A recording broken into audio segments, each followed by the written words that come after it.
So in today's episode of The Making of Maybe Never, we are starting our journey trying to establish which would be the best camera for a new YouTube documentary channel. In particular, our new YouTube channel. So buckle up and enjoy the ride. So we're off to Sheffield on this lovely rainy day. And as many of you may know, Sheffield is known as the Steel City. In fact, it can be traced back as early as the 14th century that the cutlery industry first established itself here. If, in fact, you get a chance to visit Sheffield, then it's definitely worth checking out the Abbeydale Industrial Hamlet. I'll leave a link in the description below. It is now a national museum where they still demonstrate the use of the old forges that's driven by water from a local dam. Even to this day, Sheffield is still known as a steel city, but more so for its specialist steels, fine steels, engineering steels and stainless steels. So why are we off to Sheffield, I hear you ask? Well, as you know, this is a new YouTube channel and we're hoping to do a more documentary style channel. And although I've got my mobile phone, which I'm videoing on now, and a little GoPro 10, we kind of felt that we needed a better camera, a more versatile camera. But I'm not a photographer, so I needed some advice. Anyway, I got in touch with Harrison's Photography and they kindly agreed for us to go down today, do a bit of filming, have a look at all the options, and between us try and decide which is the best camera for a new YouTube channel. So let's do that.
So here we are outside of Harrison's Cameras. Going to go in to meet a lad called Darren.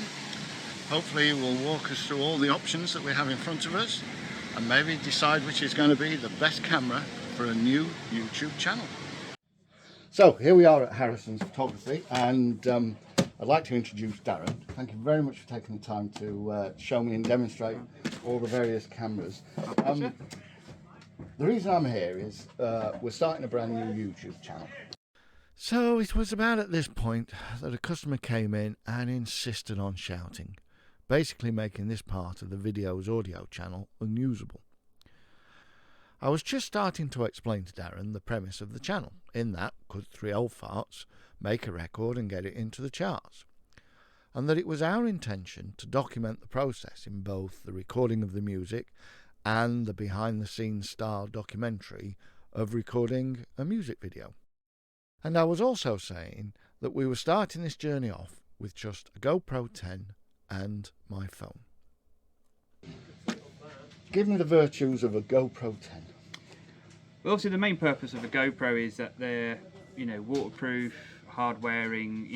They're designed as what we call action cameras. The main thing, the best thing about them is their wide angle lens, Right. which you get as much of the environment in as possible. That is not so great for videoing people, detail work, and obviously with a wide angle lens as well. They're not always the clearest of lenses. I have noticed when I've gone on to the super wide that the edges seem to bow. Yeah, and you'll curve. get some sort of distortion and vignetting. Yeah, I mean it's one of the quirks of it, and obviously they're designed to be sort of on helmets or to go on front of motorbikes, cars, or people use them on selfie sticks and hold them out with the wide angle. Yeah. And it gives you a weird effect. So they certainly have their place, but when it comes to sort of making a documentary or serious filmmaking, they become more of a niche camera. The other thing that I've realised with this, and I've had to purchase, is the mod pack, because of course you can't plug any microphone into this, so I've yet to unpack the mod pack, but I'm going to have to see how that works. Yeah. We need to then look at what the next step up is. So on the basis that the GoPro is not really fit for purpose for a documentary channel, what's the next step up? What do we look at then? So I think your first set of options are sort of the compact cameras. So something like this. This is the Sony HX99. Does 4K video. Sony's video codecs and things are all very good. So you've got to be confident enough to know that this will give you the results that you need. Obviously, the benefit of them, they're small, they're compact. Could I have a look at that? Because that does look like will fit in a pocket. Yeah, image quality wise, they're very good. Obviously, in higher, with higher ISO situations where it gets darker, the compact sensor on these is you're gonna lose quality quite quickly. The drop off on that. But in terms of good lighting conditions, they give you, obviously it's 4K. It's 4K. Yeah. It doesn't matter what camera you take on, you get 4K. But the main issue with compact cameras such as this is the lack of a microphone input. Right. So you're reliant on whatever the microphone, which is that little bit there, is going to pick up. And of course, with these sort of things, a bit like phones and a bit like sort of old video cameras, they're designed to pick up everything. A wide sound. Yeah. And unlike the GoPro, we don't think that there is a mod pack for camera for that. No, I think it hasn't got. Some of them do. You can get a hot shoe. So Sony do make some other cameras that are designed for vlogging, and they do a little hot shoe microphone that connects electronically via the hot shoe. This doesn't have a hot shoe. It doesn't have a plug. So unfortunately, there's no way of increasing the ability of the microphone on that. So in terms of image quality, it would be great if you were videoing without sound, or you were just going to put a music track over the top of it. That would be perfect for that. But if you're going to rely on it to record sound as well, which obviously you probably would do making a documentary. Absolutely. Then, it's a little bit it's limited for that. So on the basis that GoPro is £300-400, what sort of ballpark figure is it? So you're looking at sort of about 450, 500, right. For that. Okay. Obviously you've got the other bonus of these over the GoPro. Okay, it's not as wide angle as the GoPro, but it has a zoom range, so you'd be able to zoom in to get details and things like that. Yeah. It's a little bit more flexible than a GoPro. Obviously not as hard wearing, but. Okay.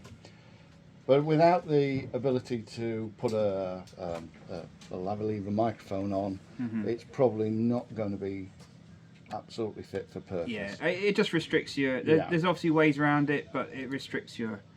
It restricts you a little bit in terms of your versatility, I think. Yeah. So, what do we look at for the next step up from there?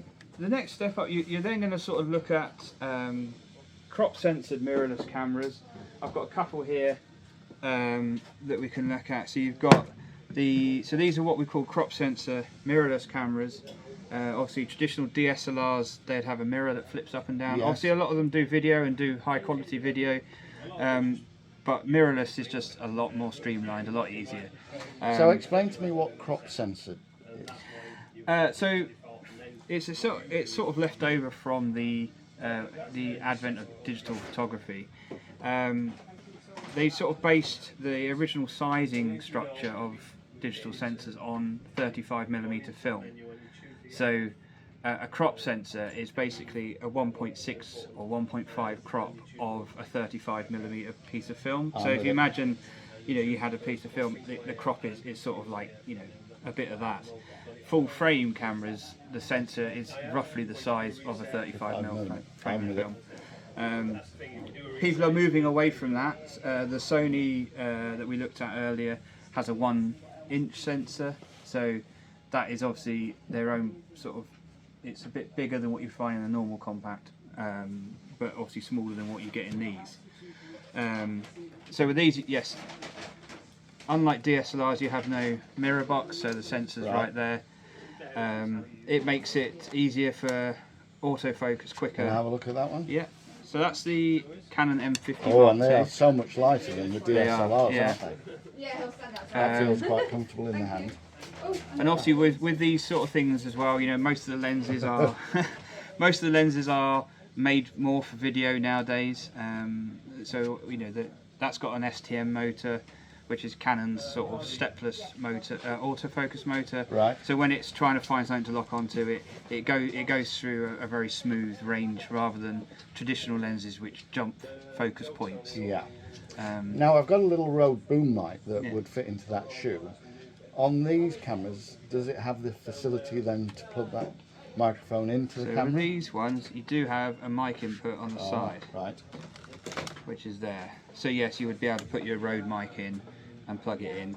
And you have basic. Again, these are cameras that are designed with vlogging in mind. So you have the full rotational screen, which allows you to then view everything. You have quite good with this camera. You have quite good basic video functions that you can change the gain of the microphone and that kind of stuff, which it is quite good. Obviously on more basic models you don't have those controls. No. And I guess the Sony is the similar sort of version. Yeah, this is probably a little bit more higher end. It's built a little bit better. This has been out a little bit longer, the range of Sony cameras, so you've probably got a bit more of a refined experience with these. Also, the lens system is quite well established. You can pick up a lot of lenses, a second-hand market. The Canon M systems, they're newish, and unfortunately Canon sort of didn't invest as much into it as they could have done, so lenses are not very abundant and they're a little bit more expensive. With Sony, you can certainly pick up, you could pick up a whole range of lenses for probably £150, and that will cover your, your whole thing. Again, you've got mic input, 4K video, and Sony. So obviously Sony's background in video cameras and things like that means that you do get a lot of functionality on that you perhaps. But it doesn't appear that the screen. So with these, no, they don't. I'm trying to. These ones don't flip round. It's not. Yeah, it's not really a vlogging kind of. There we go. Yeah. I knew there was a way you can sort of. I'm with it. Yeah. Do it. I mean, obviously the flip around. I think there's trade-offs with these sort of things. That is a lot easier. Yeah. Also a lot easier to break. With these ones are a lot more solid, but they're not as flexible. I'm with it. So these are looking at contender in terms of a documentary style vlog video. What's the downside? What would you suggest is maybe a a weakness of these? So with crop sensor cameras, the one aspect that lets them down is not the right word, because obviously with the technology that's come along so much now that things are they are really good. But the main thing is with the sensor size being smaller, you have a bit of a, so in some ways it's a bonus, but in other ways it's a negative. You end up with a little bit more depth of field, and it's a lot harder if you wanted to, say, separate a subject from the background. You know, if you wanted to pull focus from something in the foreground to you're going to get a much pleasing view on what we call a full frame camera, right? Because of the size of the sensor, the distance to the back of the lens. With crop sensor cameras, they have a sort of greater depth of field. So yeah, so you would struggle to get that real separation of subject to background, but at the same time, if you were doing like a cityscape or something like that, you're going to get a really nice. And you'd be able to let more light in with a wider aperture. So what you're suggesting, if this was on a tripod and you wanted a fairly sharp focus of me in the foreground with a blurred background, you'd struggle to get that sort of effect. You struggle to get a noticeable effect. Like a lot more would be in focus. So you know, it's going to be sharp. Everything's going to be sharp, but the background won't be as out of focus as you would expect. Also, with low light, so if it was getting darker, the sensors on these crop sensors are not quite as good. Right. So you get a little bit more noise in the picture. You know, a little bit more electrical interference across the sensor. So over a certain ISO rating, you'll start to see a bit fuzzier images and things like that. So we know what the GoPro was. We know what the little Sony handheld one. What sort of price range are we looking at for these types of cameras? So for this sort of thing, you're going to be looking at kind of somewhere between 700 to sort of 800, 900. Yeah, I mean that, you know, is obviously a little bit older model. You're going to be towards the bottom end, a little bit more of the higher end model. Yeah, you're going to be looking at sort of around 800, 900, which, you know, is probably where you want to look at, I think. Yeah. You can go higher, and obviously you can go lower, but I think you're getting in those price ranges, you're getting a good mix of quality and performance. Okay, so on the basis then that there is room for improvement, what's the next step up?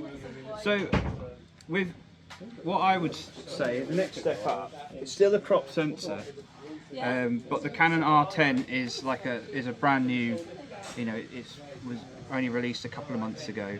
I've personally tested this for video and stills images, and the performance of the sensor is exciting. You know, the autofocus is amazing for video and for stills. You know, it's obviously the cutting edge of technology. They've learnt, you know, they've sort of learnt from what other manufacturers have done. They've you know, built on it. That, you know, in terms of performance, is a step up, even if the sensor size is the same.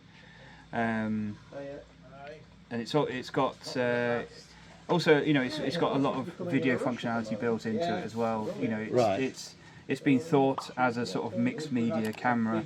It's got professional video controls as well as professional you know, still imagery things as well. So as opposed to some cameras having video facility as an add-on, the video was part and parcel of the design. So they've kind of designed that from the ground up to be a multimedia machine. So it's, you know, you do have a lot of really good features on it.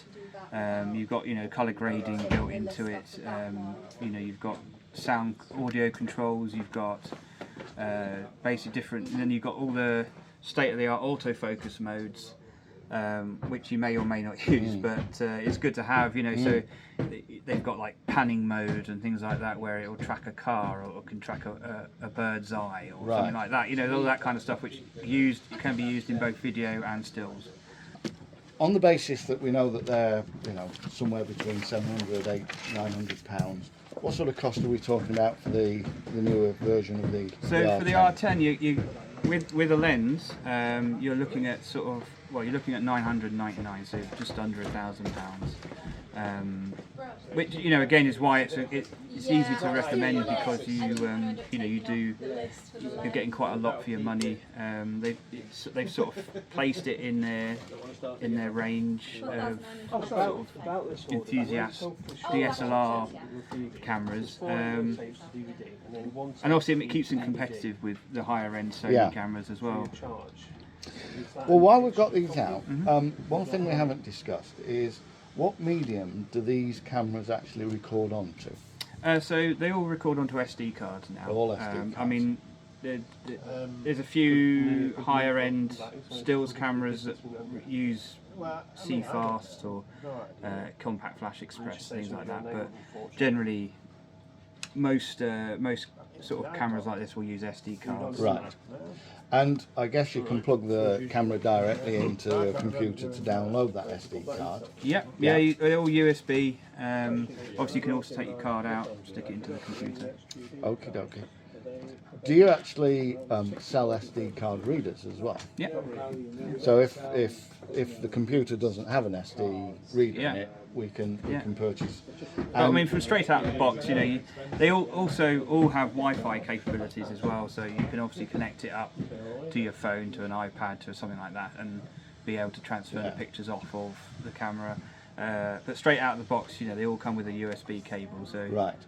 You can. And do you know if the download directly off the camera vis-a-vis the download off an SD card reader, is there any difference in speed of that? I think the SD card in a reader or in the computer is going to be quicker. Okay. Yeah. It's not. It used to be noticeably so. I think now, because they kind of use USB-C, a lot of them nowadays, the transfer rates are pretty fast. Yeah. Okay, so if we put those to one side then, is there anything that's of similar ilk or the next step up from the R10? So if you're going to go the next step up, you're probably then going to go into full frame cameras. As I said, this is the latest technology. It's going to be the best for a while. In that class. So yes, your next step up would be something like an A7 III or any of the Sony A7 ranges. Right. So these, you've got a full frame sensor, which will give you that extra quality, extra, your depth of field. You're going to be able to get a better control over your depth of field if you want, really sort of narrow depth of field. That actually has a noticeable weight difference as well. Yeah. I mean so these are built of sort of magnesium top plate and bottom plate, so that they're a little bit more robust. I mean, they're considerably more expensive. You're sort of, probably looking at a sort of £1,200 upwards. And is that just for the body? Just for the body. Yeah, you'd have to get a lens as well. And the lens would be roughly. It ranges about 200 to 1,000. Right. So you're looking at quite a step up then, really, from something like the R10. Yeah. And so the lens on that is a 24mm to 105. So fairly wide angle to. It wouldn't. That's just the kit wouldn't come with that lens. Right. That's one that's just. Okay. What lens actually would come with so it? the lens that it comes with would be an 18 to 45. All right. So it's kind of a wide angle to sort of a mid telephoto range. It covers most ranges, and then it's also an STM lens, so it's got that stepless motor for good smooth video recording with autofocus. Okay. So then we've gone a step up. Where do we end up? What's the top of the range sort of professional, semi-professional use? I mean, to get sort of, I wouldn't say better. I think once you reach interchangeable lens cameras with 4K recording, or in case of the R10, you've got sort of 6K recording. Image quality is kind of going to be down to the lens you put on it, that kind of thing. You're not, and the skill of the operator. well, that's needless to. I mean, so the only other thing you could look at would be a dedicated video camera. Again, this opens up a whole other can of worms in terms of what you can go for. This one is, sort of mid-range, what we'd class as a mid-range sort of kind of broadcast quality video camera. This one's actually a used one. We don't sell them new, but they're sort of £1,500 second hand. Second hand, right. I guess that's the type of camera that when we come to make our music videos, whoever's going to be doing the videoing, hopefully Phoebe, would use something like that, I would guess. Yeah, I mean, I think that the thing is, it's one like I think the bonus of this model is the 2 mic inputs. Also with the connector as well, so you can get the higher grade microphones, and also your sort of controls, sort of manual controls that you've got on the side here for the microphones. In terms of actual image quality and things like that, there is not, you're not really getting anything different. No. I think the main, when you get to this point, so even though crop sensor, full frame, dedicated video camera, the main thing is what the lenses you're going to put on front of it. If you want to increase the performance of that camera, you buy an extra special lens to go on the front of it. The same with that one. This one, obviously, you've only got the one. It's a high quality lens on that, but you can't change the lenses on it.